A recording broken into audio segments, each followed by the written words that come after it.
председателка, почитувани присутни, почитуван републички јавен обвинител, почитувани медиуми, денеска ја продолжуваме комисиската расправа по однос на годинешниот извештај за работата на јавните обвинителства за 2021 година. Се разгледува извештај за работа на јавните обвинителства за изминатата година, а денеска сме нели веќе крајот на 2022 година и така да содржината на извештајот и на она што се работело и тековните работи, проблемите кои што настанале, се случувале или се разрешувале во текот на 2021 година. Сега веќе кога се зборува од овој аспект, може да се заклучи дека во голем дел или во еден дел се работи кои што се разрешени, односно кои што се подобрени или пак не знам, имаме изменети нели состојби. Станува традиција некако овие годишни извештаи да ги разгледуваме со големо задоцнување и ние како законодавен дом кој што има надзорна улога, не можеме да ја исполниме нашата улога да вршиме контрола и надзор на работата на обвинителствата, на обвинителите од наш аспект, затоа што, како што кажав, добиваме податоци кои што се веќе застарени и кои што се во голем дел изменети. Во однос на состојбите во правосудството во државата, повеќе од јасно е дека навистина Република Македонија е во голем дел, во голема криза во однос на работата на правосудните органи. Имаме големи проблеми во работата на судовите, големи проблеми во работата на обвинителствата и токму извештајот кој што е пред нас укажува на фактот дека многу мал дел од проблемите се надминуваат и дека остануваат декларативни заложбите на извршната власт при на раководствата, можем слободно да кажам, и на обвинителскиот систем и на судовите, дека ќе се направат подобрувања во работата, дека ќе добиеме поефикасно судство, дека ќе се надмине правната несигурност,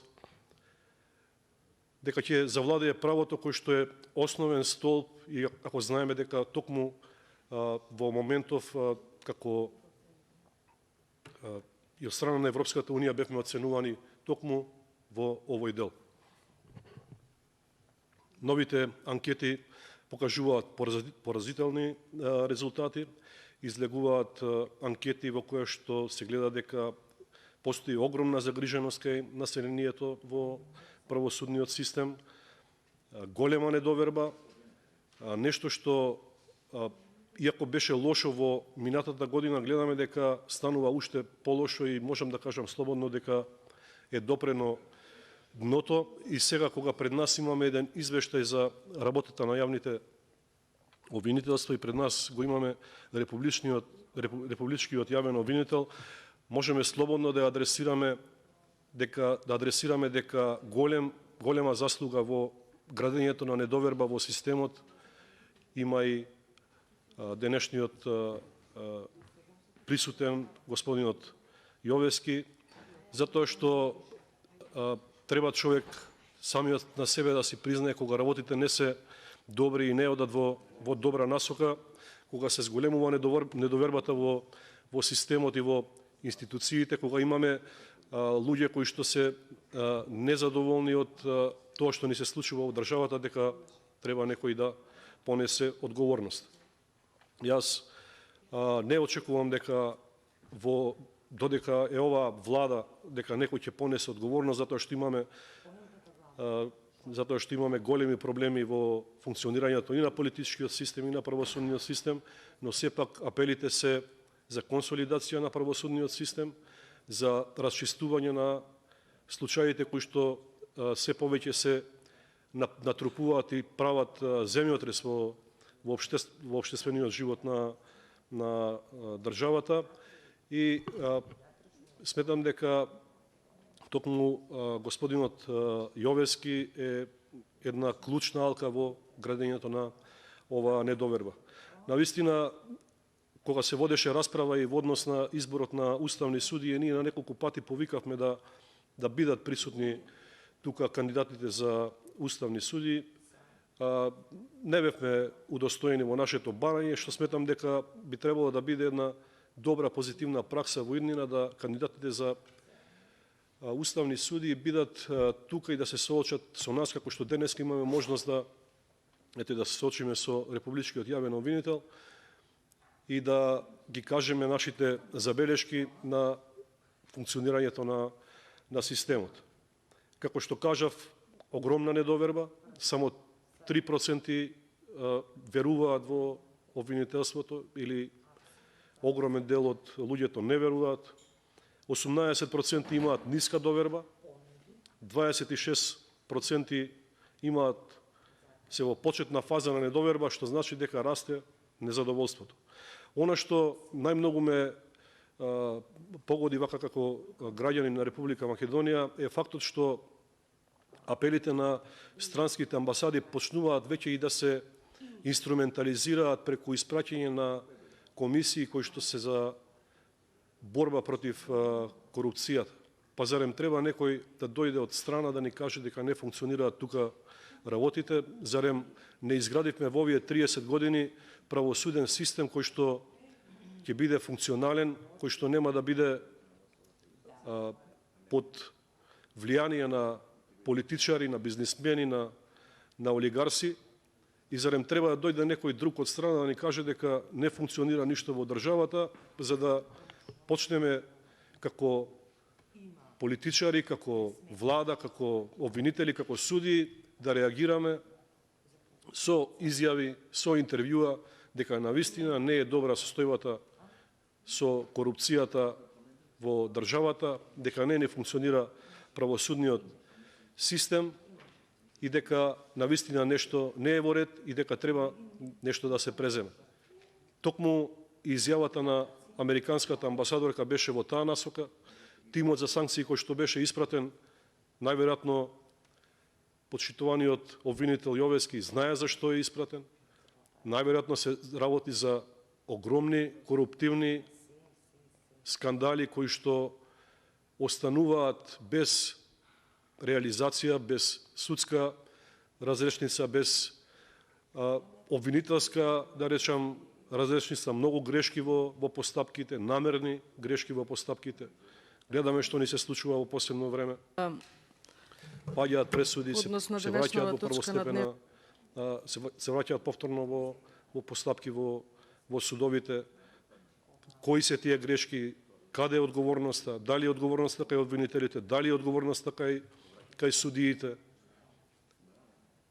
Што правиме со изјавите на високи раководни структури од Републичкиот судски совет, кои што изјавуваат дека имаме бизнис, лоби групи во судовите, дека судии се под влијание на бизнис интереси. Тоа се изјави кои што и текако ја потресуваат македонската јавност, и текако го потресуваат општеството и текако влијаат на развојот на правната држава и она што е најважно, подобрување на животниот стандард на македонците. Од тука продолжуваат и проблемите со немањето на нови инвестиции, недовербата на странските партнери да инвестираат тука во државата и така натаму. И кога сите очекуваме дека ќе се преземат некои мерки, гледаме дека обвинителството не презема мерки, не се покренуваат обвиненија за имплицитни афери во кои што директно се укажува со факти, со аргументи, со документи, со податоци дека има криминал и ние не добиваме никаков повратен фидбек, информација од страна на обвинителството дека е поведена постапка, дека се води постапка, за разлика од претходно кога имавме, не знам, холивудски систем на работа на едно обвинителство кој што функционираше по принципот на холивудски филмски звезди со бомбастични пресконференции, со бомбастични најави, со искази кои што беа недолични за слушање дури во јавноста, а кои што ете се случува, за на крај тоа се да отиде по ѓаволите со јавна обвинителка која што е моментално во затвор и целосно обвинителство во кое што беа инвестирани милиони и милиони евра и народни пари и странски пари да се растури. Токму тој систем на градење на недоверба наместо доверба доведува и до оваа состојба во која што се наоѓаме моментално, а тоа е катастрофална состојба во правосудниот систем. Во однос на извештајот можам да кажам, без да навлегувам премногу во детали, дека генерално остануваат истите забелешки кои што и претходно ги имаше. Јас и покрај тоа што намерата е да се покаже подобрување во работата на јавните обвинителства, навистина низ она што можам да го видам тука, се гледа дека остануваат истите проблеми. Остануваат проблемите од аспект на работата на јавните обвинителства. Остануваат проблемите во врска со екипираноста на јавните обвинителства. Недостиг на јавни обвинители, недостиг на стручни служби, но тука би сакал да кажам дека понекогаш и не ни е потребен квантитет доколку имаме квалитет. И јавниот обвинител знае дека во редовите на јавните обвинители имаме заспани обвинители. Има дел корумпирани обвинители, има обвинители кои што не си вршат својата работа и кои што не понесуваат одговорност. Токму тука е и најголемата замерка на институциите и на граѓаните. Не можеме ние да го осудиме цело јавно обвинителство и сите јавни обвинители дека не си вршат својата работа. Оние обвинители кои што не работат, тоа може да се погледне низ бројки и низ реални факти. Донесовте правилник за оценување на јавните обвинители, со кој точно знаете кој обвинител колку и што изработил и што не изработил. Ние имаме нефункционални обвинителства. Токму обвинителството кое што го водеше поранешната обвинителка за гонење на организиран криминал, Вилма Русковска, е рак рана на обвинителството. Тоа е обвинителство, според моите информации, во кои што постојат огромен број на предмети кои што се чуваат по фиоките, кои што не се процесуираат.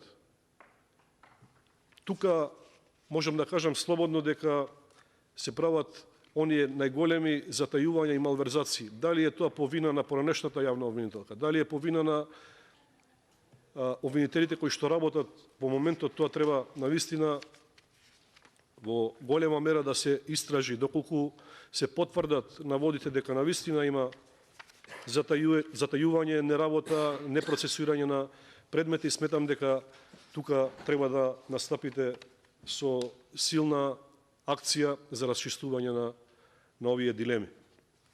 Токму и забелешките на американската амбасадорка беа во таа насока. Ние не се справуваме со организираниот криминал. Остануваат дел од политичарите, а особено актуелни политичари, кои што не се процесуираат, не се поведува постапка само за да се задржи некоја политичка стабилност во владата. Правосудниот систем не смее да биде заложник на политиката и се додека правосудниот систем, обвинителството и судството се под закрила на извршната власт, сметам дека ќе имаме огромна недоверба. Споменав за изјавата на председателката на Републичкиот судски совет и до ден денеска не слушнавме дека од обвинителството има најава за некаква интервенција или поднесување на некоја пријава против судии кои што се од таа бизнис лоби група. Не постои таков израз во правото. Што е тоа бизнис судии? Кои се тоа бизнис лоби групи на судии? Токму тоа ја гради таа недоверба. Тука треба да настапите вие со обвинение. Дај да ги видиме кои се тие судии кои што шуруваат со бизнисмени и со олигарси. Поднесете кривични пријави. Нека се обелодени. Како викаше овој господинот Фрчковски, дајте да им поднесеме на сите кривични пријави, па они нека одат по судовите. И стварно така треба да биде. Тие што се одговорни треба да одговараат на крајот на краиштата. Направете го тоа, ама во вашето, со овие актуелни политичари. Понатаму, во извештаите на Државниот завод за ревизија во поглед на јавните набавки во електрани на Македонија. Тоа беше еден извештај во кој што се нотираат неправилности во однос на набавките. Склучување на договори за јавни набавки за проценета вредност на органот кој што ја изготвувал проценката, а не според понудата. Значи имаме тука силна дисторзија во системот каде што треба да се преземат мерки. Дозволивме токму поради големата енергетска криза милиони евра да се излеваат во енергетските компании како што се ЕЛЕМ, МЕПСО. Дозволивме на раководството на ЕЛЕМ да склучуваат договори во 4 очи, да не знаеме каде одат парите. Тоа се забележува еве во извештајот на Државниот завод за ревизија, од каде што може да извлечете доволно информации за да се покрене постапка. Понатаму, за градењето на нови кадри и она што станува неодговорено. Ваму читаме во извештајот дека нема доволно обвинители, од друга страна гледаме дека постапката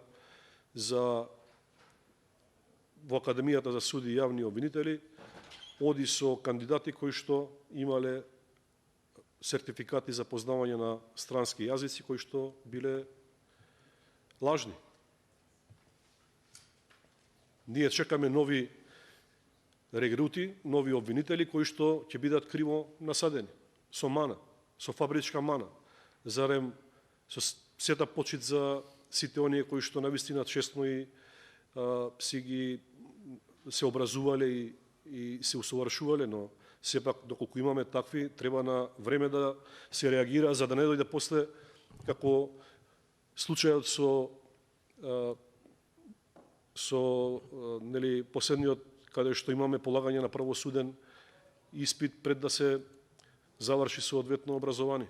Не смееме да дозволиме такви проблеми во системот, затоа што кога ќе дојдат веќе тие луѓе да извршуваат функција, дали обвинител или судија, тогаш ќе биде прекасно. Тоа се случуваше исто и со изборот на уставни судии, каде што овдека со денови водевме дебата за тоа што е истакнат правник, а што не е истакнат правник и дали може некој што има искуство во работа во администрацијата неколку години да биде уставен судија. Понатаму не видовме проширување на истрагата и конечно да одговараат вистинските виновници од главата што би рекол, значи од министерот па надолу во поглед на аферата со пасошите. И тука би сакал да ве запрашам дали сте вие задоволни од исходот на истрагата. Дали сметате дека само оние службеници што народски кажано преку шалтер ги даваат пасошите, дали се само тие одговорни за аферата со издавање на пасоши, каде што беа злоупотребуван идентитет на македонски граѓани и беа користени нивните генерали и имиња за да се издаваат на белосветски криминалци. Тука ве прашувам дали се слуша дека има и дипломатски пасоши кои што се издавани од страна на истата институција. Така да сметам дека се додека не се разреши ова до крај, додека не се најде првиот меѓу најодговорните, ќе останат и понатаму да не излегуваат информации по медиуми за разни криминалци, дилери на дрога, убици кои што имаат македонски пасоши. Не можеме така да градиме правна држава, не можеме така да чекориме кон Европската Унија, затоа што иако ги направиме овие или ги направи мнозинството овие измени што се бараат за да се оди шекор понапред во преговорите, повторно ќе не стигнат овие обврски кон Европската Унија. Да не се лажеме дека некој сака во друштво, држава која што е полна со криминал и со корупција. Вие, господине Јовевски, имате голема можност да ја исправите ова неправда и оваа работа. Доколку сте моќен, доколку имате навистина можност и волја да се изборите со криминалот и со корупцијата, сметам дека треба тоа да го направите час поскоро. Доколку не можете тоа да го направите, чесно е да се повлечете од вашата функција, чесно е да ослободите функцијата и да ја дадете на некој кој што може да ја заврши таа работа. На крајот би сакал да кажам дека во поглед на извештајот не остануваат истите проблеми генерално и вие самите ги кажавте. Се гледа дека и во поглед на финансиите, и во поглед на екипираноста, и во поглед на просторните услови не стоиме добро. Капацитетите за борба против криминалот и корупцијата ни се релативно мали. Оној капацитет на обвинители кој што го имаме најверојатно или не е искористен до крај, или има добри обвинители кои што веќе и се плашат да ја исполнуваат својата функција, или пак овие што се неквалитетни, овие што се заспани, овие што се под влијание, да не речам и корумпирани, надвладуваат, па овие другите сите што се квалитетни остануваат во позадина. И лично знам дека има многу квалитетни обвинители, има многу квалитетни судии на кои што треба да им се даде можност, а се со цел да се подобри состојбата во правосудството. Се додека се гледа на функционирањето на обвинителствата низ призма на политиката и низ призма на тоа кој е на власт, ние ќе имаме заробено судство и обвинителство. Се надевам дека во новата 2023 година навистина ќе има големи промени. Пред се надевам дека ќе дојдат и оние предремени парламентарни избори на кои што ќе може да се ресетира системот, на кои што ВМРО ДПМН ќе ја преземе власта и ќе може да го ослободи судството и обвинителството, затоа што македонските граѓани заслужуваат многу повеќе од ова. Македонските граѓани не заслужуваат да лутаат по обвинителските и судските лавиринти за да дојдат до својата правда. Тука во интерес на времето би завршил и уште еднаш на крајот се надевам дека во рамки на вашите можности ќе дадете максимален напор за да се подобрат состојбите во обвинителството. Благодарам. Благодарам, колега.